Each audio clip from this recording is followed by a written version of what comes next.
Una radio con propósito. Una radio con visión. Una radio para todos. El Libertador, 1210 AM.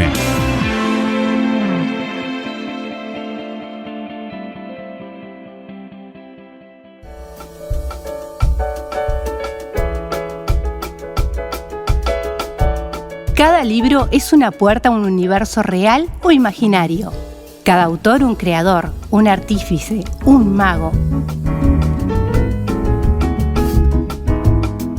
Libros, autores, lugares e historias los descubrirás en Para Viajar Lejos.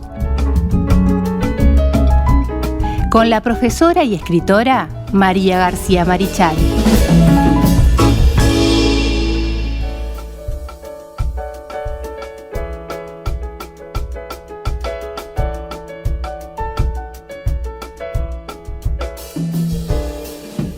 Continuamos con Punto de Partida aquí por la 1210 AM Radio El Libertador. Un nuevo capítulo de Para Viajar Lejos. Acordate que nos podés sintonizar a través del www.ellibertador.com.uy o si no también en nuestras redes sociales puedes encontrar los podcasts en Facebook, Twitter, Instagram y YouTube, donde colgamos todo el contenido y ahí pueden dejar sus comentarios. Gracias a la gente que deja sus comentarios, gracias por las felicitaciones, gracias por todos los que los mensajitos que nos están dejando y aquellos que están compartiendo también esta columna y las otras columnas también que hacemos aquí en Punto de Partida. También puedes comunicarte vía WhatsApp o Telegram al 091 99 1210. 091 99 1210. A veces tardamos un poquito en contestar, pero contestamos. Usted no se da problema que contestamos. Si estás en el exterior, más 598 es la característica de Uruguay. Si estás en Chile, estás en Estados Unidos, estás... Bueno, lugares, estoy mencionando lugares donde nos han sintonizado, España también, Argentina. Bueno, más 598, ahí ponen la característica 091 99 1210 a través de Telegram y a través de WhatsApp. Pero bueno, vamos a hablar de esta columna Para Viajar Lejos y para eso tenemos a María García Marichal, que es la que nos trae estos estudios. ¿Cómo estás? Muy bien, ¿cómo estás tú? Audiencia, un placer realmente. Un gusto tenerte con nosotros. No, mismo, si vos mismo. Esta columna no sería lo mismo. Es que nos divertimos bastante. Además de todo, de aprender muchísimo, nos estamos divirtiendo mucho. Sí, después tenemos tertulias acá y discutimos. Sí, bastante. Ustedes no se imaginan. Hemos pasado un rato largo. Sí, a veces somos. Sí, se nos va la charla. Y a veces viene alguien acompañando y también ya entra. Ya lo integramos. Sí. Es todo así. Un día capaz que hacemos hasta un vivo. Ay, qué lindo. Sin apuro. No nos apresuremos. No nos apuremos, pero ¿qué podemos tener aquí? O sea, un evento ahí. Bueno. Ya cranealo y después lo hablaremos. Así es. Bueno, María, ¿por dónde vamos hoy? Bueno, hoy vamos a hablar de dos mujeres. Totalmente distantes en el tiempo. Muy bien.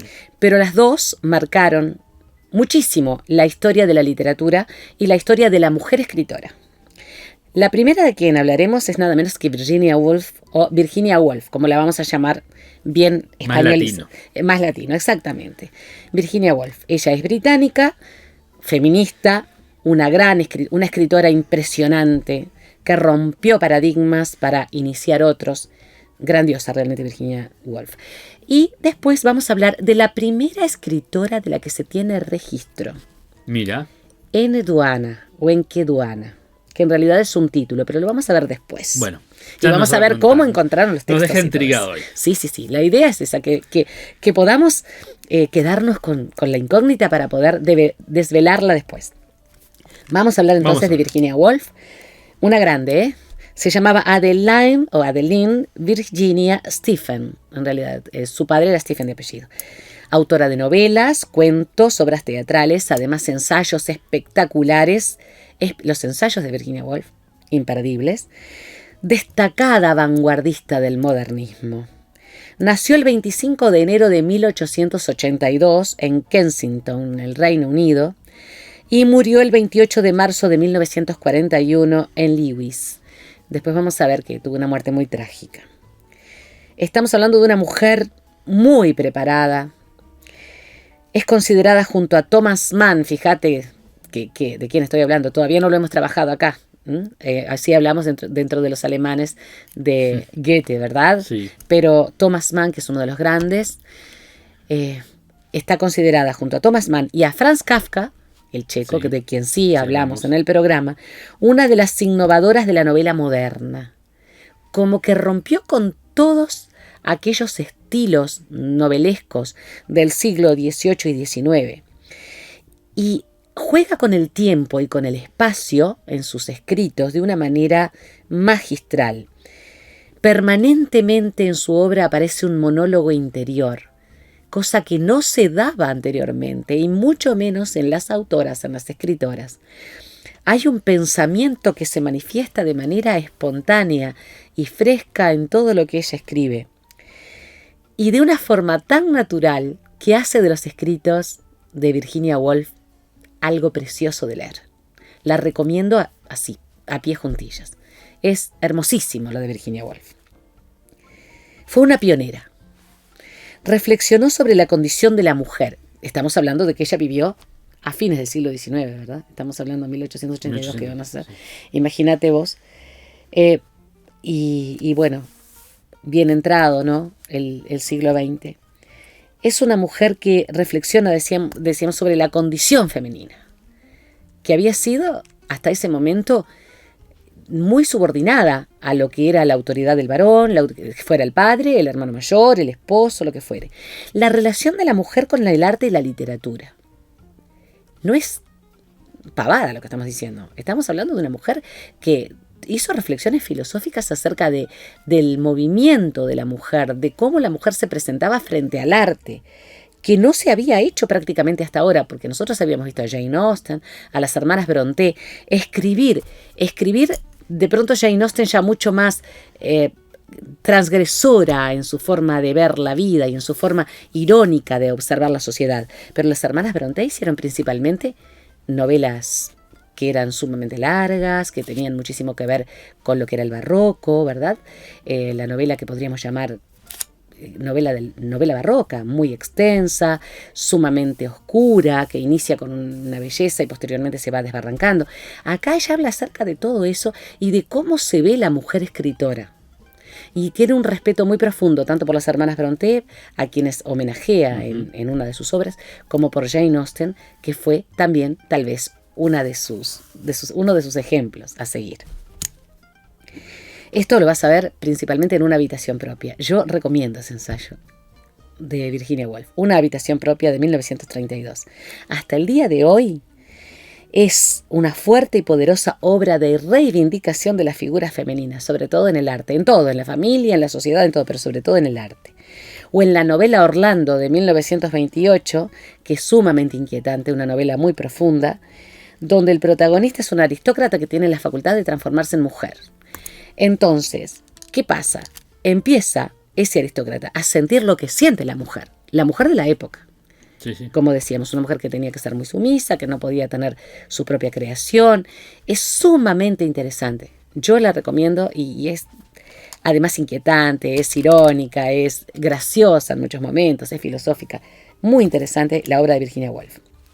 Virginia era hija de Sir Leslie Stephen, es decir, que era de la pura y rancia aristocracia inglesa. Un aristócrata muy distinguido, era historiador, que generó a toda la familia un ambiente sumamente preparado de intelectuales, ¿no? Había una biblioteca en esa casa, se reunía gente que sabía mucho, se reunían para aprender, para intercambiar conocimientos. Entonces hay toda una plataforma sobre la que Virginia crece, que es una plataforma de preparación intelectual. Su padre murió en 1905.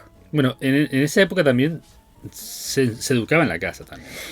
Hay una educación en la casa, justamente. O no fue a la escuela eso. Claro, todas estas mujeres de esta época, y estamos hablando de antes de Jane Austen, de las hermanas Brontë, todas las mujeres que hemos visto de esta época, eran educadas en su casa. Entonces, había que tener otra cosa también, Carlos, que era que había que tener una condición económica que permitiera pagar a maestros y profesores en la casa, que no todos la tenían.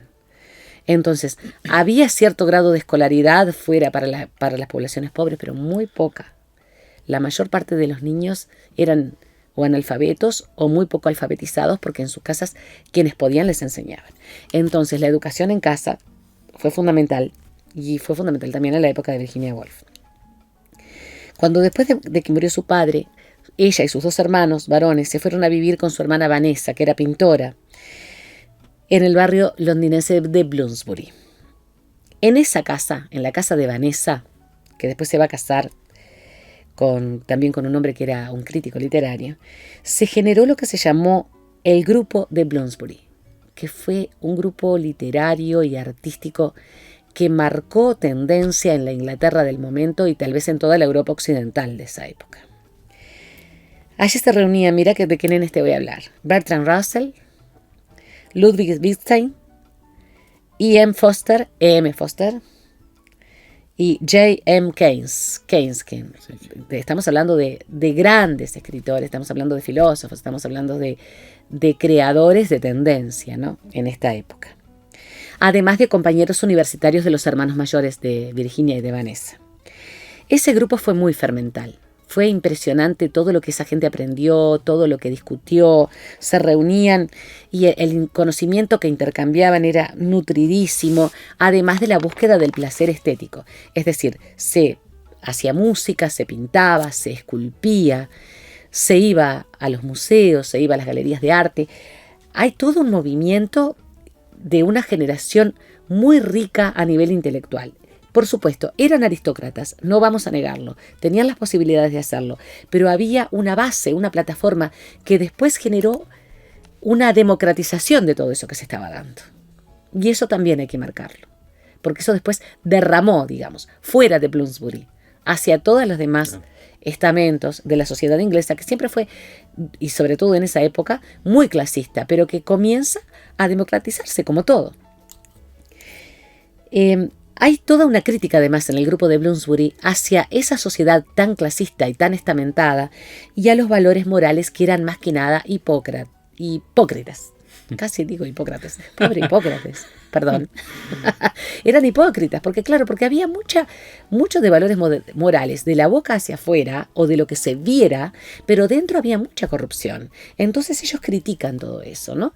Y hay, por lo tanto, una disrupción. Hay una fractura. Y eso es interesante porque eso va a ir después generalizándose en la sociedad de Londres y de toda Inglaterra, de las Islas Británicas y de todo el occidente. Cuando tenía 30 años, en 1912, Virginia se casó con Leonard Woolf, que le dio su apellido. Después ella siempre se firmó Woolf. Miembro del grupo, además, era economista el muchacho. Y con él fundó una editorial que se llamaba Howard Press. Editó allí su propia obra, y editó la de autores que, así, por nombrarte, T.S. Eliot, Catherine Mansfield, Sigmund Freud, entre otros. No sé si editaban la gente, Leonard y Virginia, ¿no?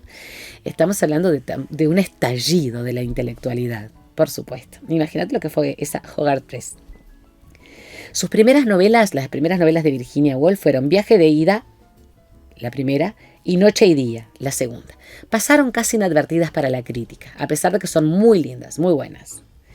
Pero cuando publicó La señora Dalloway, que seguramente muchos de nuestros oyentes la conocen, y más tarde Alfaro se llama la novela, se puso de manifiesto la gran Virginia Woolf, la gran escritora que fue.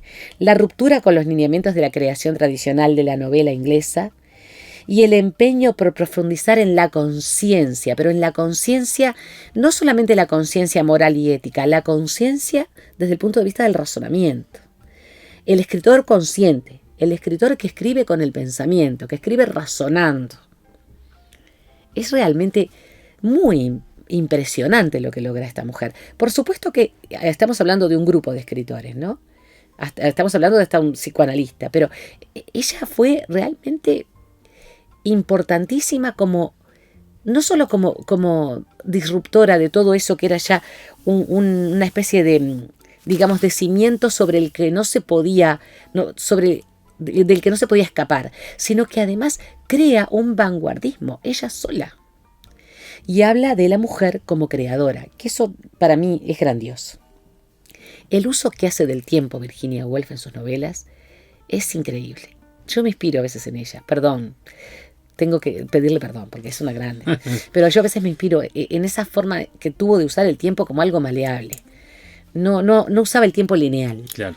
Entonces la hizo única y además usó muchísimo la fantasía.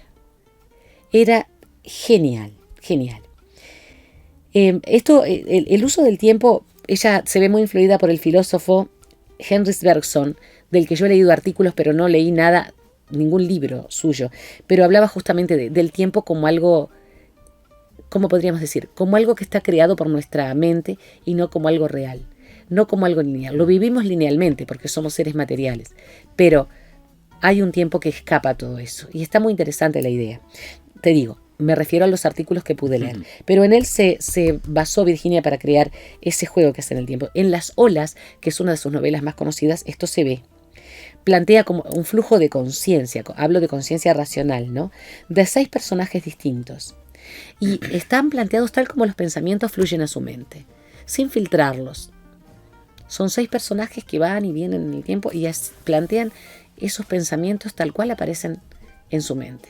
Está interesantísimo y es una de sus obras más conocidas. Sus ensayos sobre la condición y la identidad de la mujer tienen una profundidad y un nivel que escapan a todo lo que yo pueda decirte.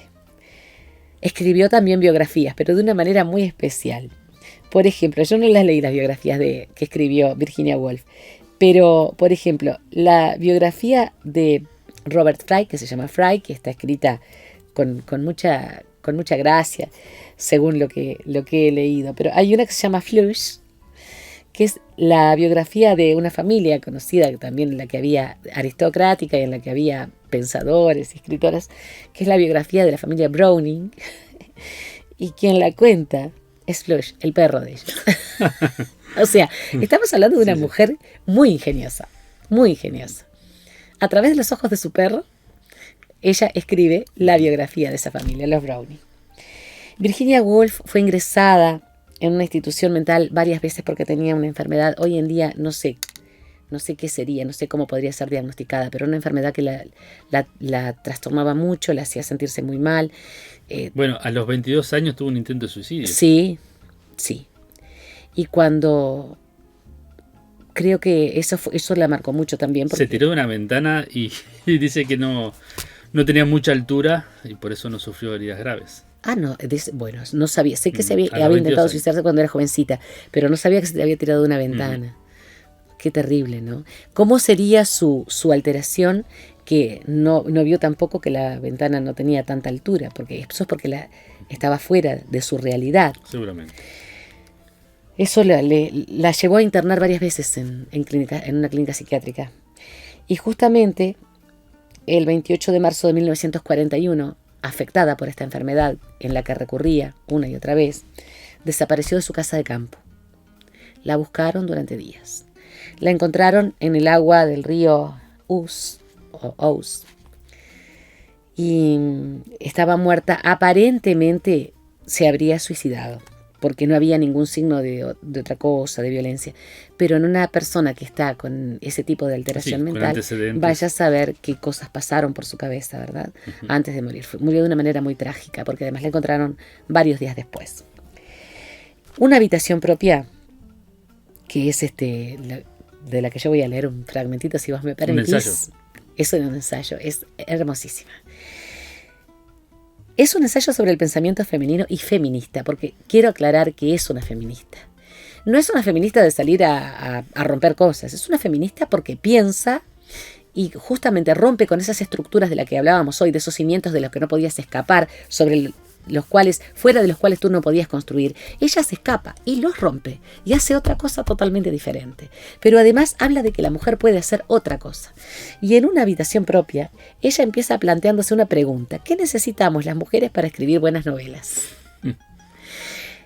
La conclusión, después de cosas hermosísimas, puedo hacer este adelanto, porque lo que vale de la novela es todo lo que está escrito en el medio. La conclusión es: necesita una habitación propia, cosa que no tenía Jane Austen, por ejemplo, hasta que no se fue a vivir al campo con su familia. Y por eso escribía y escribía en papelitos y escondía, como también lo hizo Emily Dickinson en los Estados Unidos. Muchas mujeres de esa época, cuyas obras se encontraron mucho después, por ejemplo. Una habitación propia, ¿qué significa? No solo un lugar para escribir que sea propio, sino la independencia económica y la libertad de poder hacerlo. O sea, que nadie la obligue a no hacerlo, que pueda hacerlo porque quiere.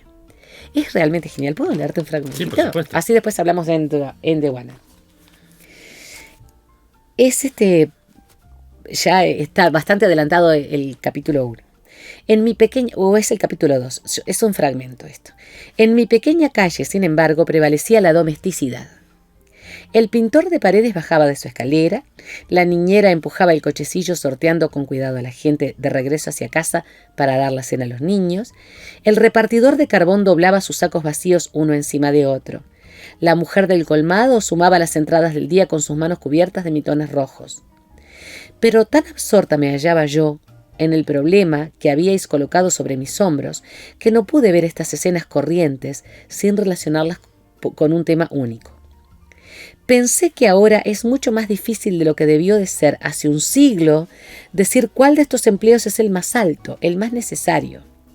¿Es mejor ser repartidor de carbón o niñera? ¿Es menos útil al mundo la mujer de limpiezas que ha criado 8 niños que el abogado que ha hecho 100.000 libras? De nada sirve hacer estas preguntas que nadie puede contestar. No solo sube y baja de una década a otra el valor relativo de las mujeres de limpiezas y de los abogados, sino que ni siquiera tenemos módulos para medir su valor del momento. Había sido una tontería de mi parte pedirle al profesor que me diera pruebas irrefutables de este o aquel razonamiento sobre las mujeres. Aunque se pudiera valorar un talento en un momento dado, estos valores están destinados a cambiar. Dentro de un siglo es muy posible que hayan cambiado totalmente. Además, dentro de 100 años, pensé llegando a la puerta de mi casa, las mujeres habrán dejado de ser el sexo protegido. Lógicamente tomarán parte en todas las actividades y esfuerzos que antes les eran prohibidos. La niñera repartirá carbón. La tendera conducirá una locomotora. Todas las suposiciones fundadas en hechos observados cuando las mujeres eran el sexo protegido habrán desaparecido, como por ejemplo, en este momento pasó por la calle un pelotón de soldados, la de que las mujeres, los curas y los jardineros viven más años que las demás gente. Vos fijate el 1800. Pensamiento, Bueno, fines de 1800, sí. principios de 1900, ¿no? Ujú.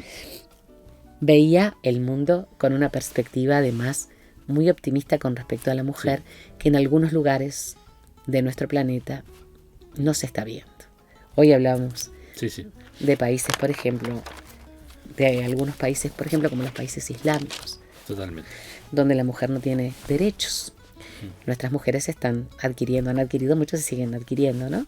En Uruguay somos bastante adelantados, pero creo que tenemos que irnos mucho más atrás en el tiempo. ¿Qué te parece? Sí, ¿Viajamos especialmente lejos? a Medio Oriente. Viajamos lejos y viajamos a Medio Oriente. ¿Sabes a dónde viajamos? Vos me dijiste Ur de los Caldeos. Muy bien, a la Ur de los Caldeos. Vieron que presta atención, ¿no? Muy atento el alumno Carlos, muy atento. La llamada Uruk, por los sumerios. Uruk, o Ur, la Ur de los Caldeos, fue la primera región que podemos llamar civilizada si tomamos a la ciudad como el fenómeno que caracteriza a la civilización. No es solamente la ciudad la que caracteriza a una civilización. No, por supuesto que no. Como nuestros alumnos que estudian historia, nuestros profesores de historia lo saben. Hay mucho más de eso. Quiero aclarar, soy profesora de geografía, pero siempre el profesor de geografía tiene que trabajar historia. La civilización, además del fenómeno urbano y su organización, porque la ciudad civilizada es una ciudad, la ciudad de una civilización está organizada, tiene una independencia de trabajo, es decir, los trabajos están perfectamente jerarquizados según lo que se desarrolle. Por ejemplo, los trabajos artesanales se hacen dentro de la urbe, los trabajos rurales se hacen fuera. Hay además un desarrollo artístico importantísimo, y aquí es donde vamos a hincar el diente. Hay, por otra parte, un comercio muy, pero muy desarrollado en una civilización. No nos olvidemos que el hombre comerció desde siempre.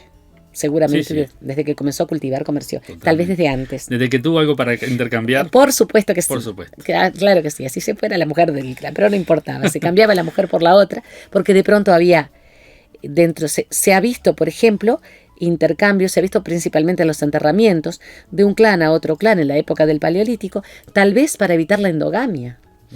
Entonces estamos hablando de que siempre hubo comercio. Pero por otra parte, hay escritura. Sí. Y aquí es donde aparece nuestra Eneduana o Enqueduana. Vamos a hablar de la primera poeta y la primera mujer escritora registrada en la historia conocida. No sabemos si después se pueden encontrar otros documentos, escritos o no, que a nosotros nos muestren que la historia hay que cambiarla, porque eso puede pasar. Enheduanna o Enkiduanna fue la escritora más antigua conocida, de origen acadio. Justamente estamos hablando del sur de la Mesopotamia, entre el Tigris y el Éufrates, lo que hoy es Irak, en la zona del sur, que aparentemente estuvo durante un tiempo dominada por humedales y posteriormente esos humedales con un cambio climático se fueron secando y allí hubo que realizar regadío, que también determinó una organización muy importante del paisaje. También. La escritura tiene mucho que ver con eso, registrar lo que se produce, registrar lo que se intercambia. Entonces, ¿por qué no registrar el nombre? ¿Y por qué no registrar lo bello que se ve? ¿Por qué no registrar un rito o un poema? Y acá aparece Enheduanna o Enkiduanna. Tuvo un importante cargo político y religioso porque fue la suma sacerdotisa en el templo de Nannar, la luna, entre los acadios. Estamos hablando cuando era rey Sargón I, que seguramente lo deben conocer por la Biblia o por los escritos históricos. De Akkad, ¿no? La ciudad-estado de Ur o Uruk, la Ur de los caldeos, en el sur de Sumeria. En realidad su nombre no es un nombre, sino un título. Significa la suma sacerdotisa adorno del cielo. En es suma sacerdotisa, Hedu adorno y An cielo.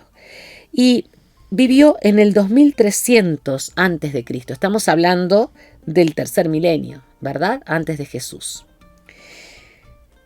En el siglo 23, claro, tercer milenio. Su madre fue la reina Tashhutum, una de las esposas del rey Sargón. Se considera que nombrar la suma sacerdotisa de la luna fue una maniobra política que tuvo Sargón para poder unificar, porque Sargón iba conquistando hacia el norte, hasta que después nosotros sabemos que los sumerios fueron y los acadios fueron arrasados por los asirios, exactamente. Pero mientras iba conquistando tierras de una manera pacífica, porque las iba poblando. Entonces nombra suma sacerdotisa a su hija, Enheduanna, y hace que toda la población esté alrededor del templo de Nannar. Y es una estrategia política. Claro, obviamente política. Es una estrategia política. Hasta el día de hoy usamos. Por supuesto que sí, pues yo no quería decirlo, pero bueno, vos lo dijiste, perfecto. Su obra conocida consta de 48 himnos en 37 tablillas cuneiformes, y ahí quiero detenerme. Otra de sus obras es Exaltación de Inanna, o sea, la exaltación de la diosa luna, y que es una expresión personal de fe que ella tenía, pero además escribía de una manera muy bella. Su hermano, el hijo de Sargón, que se llamaba Rimush, la expulsó en un momento determinado porque pensó que ella podía tener un poder, o tal vez lo tenía, un poder que él no quería que tuviera, pero inmediatamente la restituyó en el cargo. Es decir, que fue muy, muy momentáneo. Ustedes se preguntarán cómo se sabe esto. Y esto se sabe porque se han encontrado centenares de tablillas con escritura cuneiforme. Sí. Y ustedes se preguntarán, ¿sabrá María leer escritura cuneiforme? No, no sabe leer escritura cuneiforme. Pero ¿qué sucede? Eso se estudia, ¿no? Claro. Cuando se encuentran distintas tablillas y tienen las mismas figuras, se refiere a una cosa y a otra cosa. Y así se va estudiando y descifrando la escritura. Ese es exactamente el procedimiento, esa es la técnica. Es a través de la comparación, porque al principio las tablillas, antes de ser cuneiformes, fueron iconográficas. Claro. Se representaban dibujitos. Y posteriormente se fueron estilizando hasta que fueron cuneiformes. Y esa escritura, justamente ese proceso, lo explicaste perfectamente bien, permitió el establecer. Posteriormente, el lenguaje hablado se observa a través de los idiomas residuales o de los idiomas próximos. Por ejemplo, hoy en día se sabe cómo sonaba el arameo porque tenía mucho que ver con el hebreo. Se sabe cómo sonaba el egipcio porque los griegos aprendieron a hablar egipcio. Y a través de los distintos pueblos que aprendían distintos idiomas, se aprendía la sonoridad. No se saben muchos, pero muchos sí. Uh-huh. Y eso determinó que se pudiera aprender sobre esta escritura. Y quiero aclarar una cosa importantísima.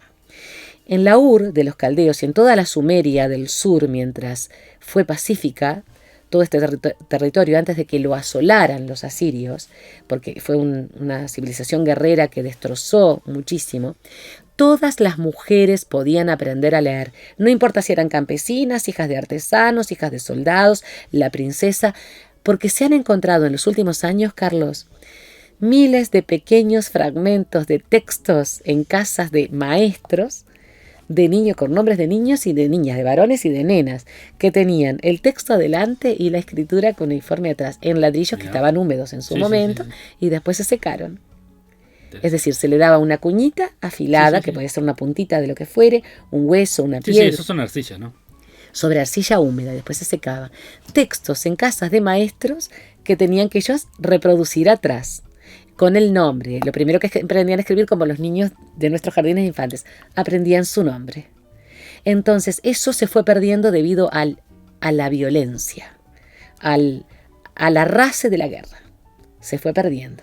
Pero en la Sumeria antigua, las niñas podían aprender a leer y escribir en tablillas de arcilla que han quedado para que nosotros podamos verla. ¿Querés que te lea un fragmentito de un poema de Enheduanna? Sí, por supuesto, vamos a ver. El 1, Dale. que dice: Inanna y las esencias divinas.